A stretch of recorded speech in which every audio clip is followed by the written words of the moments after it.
Salam sigap dan shalom. Renungan kita pada hari ini, Selasa, 28 Desember 2021, berjudul Kita Dihadapkan kepada Bapa.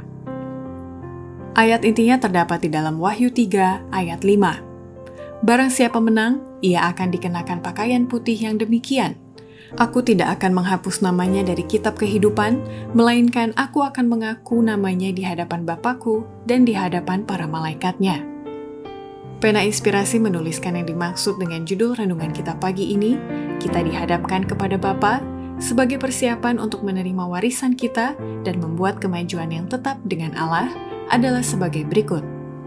Pertama, persyaratan seseorang bisa dihadapkan kepada Bapa bila mana ia melakukan penurutan kepada perintah-perintah Tuhan dan menyerahkan diri, hati, dan kemauannya yang dipadukan dengan kemauan Kristus, dan pikirannya menjadi satu dengan pikiran Kristus.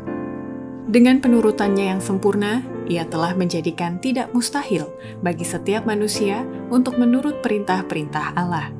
Bila kita menyerahkan diri kita sendiri kepada Kristus, hati kita disatukan dengan hatinya, kemauan dipadukan dengan kemauannya, pikiran menjadi satu dengan pikirannya, pikiran telah ditawan kepadanya. Maka kita akan menghidupkan kehidupannya. Inilah yang dinamakan berpakaian, pakaian kebenarannya. Kedua, persyaratan seseorang bisa dihadapkan kepada Bapa bila mana ia tinggal dan dikelilingi dengan nuansa surga atau suasana ilahi selama hidup di atas bumi ini, sehingga wajahnya pun senantiasa memantulkan cahaya wajah Kristus. Orang-orang dengan siapa Kristus tinggal bersama akan dikelilingi dengan suasana ilahi. Pakaian putih kesucian mereka akan diharumkan dengan bau wangi dari taman Tuhan. Wajah mereka akan memantulkan cahaya wajahnya, menerangi jalan untuk kaki yang tersandung dan lelah. Ketiga, persyaratan seseorang bisa dihadapkan kepada Bapa bila mana ia bertobat dari dosa dengan sungguh-sungguh setiap hari dan memperoleh pengampunan serta didapati tabiatnya selaras dengan hukum Allah dan catatan dosanya di buku surga dihapus oleh kebenaran Kristus. Semua orang yang telah bertobat dari dosa dengan sungguh-sungguh dan oleh iman mengambil darah Kristus sebagai korban pendamaian mereka telah memperoleh pengampunan di samping nama mereka dimasukkan dalam kitab-kitab di surga.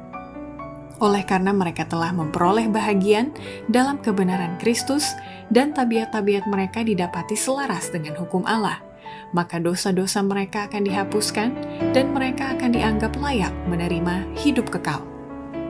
Keempat, persyaratan seseorang bisa dihadapkan kepada Bapa bila mana namanya tetap terdaftar di dalam kitab kehidupan dan tabiatnya selaras dengan surga atau selalu memakai pakaian putih yang diperolehnya dari kebenaran Kristus.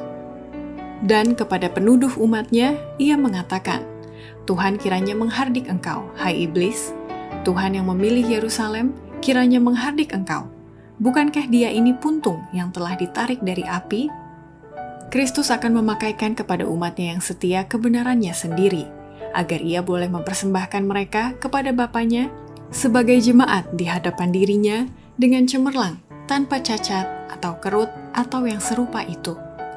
Nama-nama mereka tetap terdaftar di dalam kitab kehidupan dan mengenai mereka ada tertulis, mereka akan berjalan dengan aku dalam pakaian putih karena mereka adalah layak untuk itu. Demikianlah renungan kita pada hari ini, kiranya Tuhan memberkati kita semua.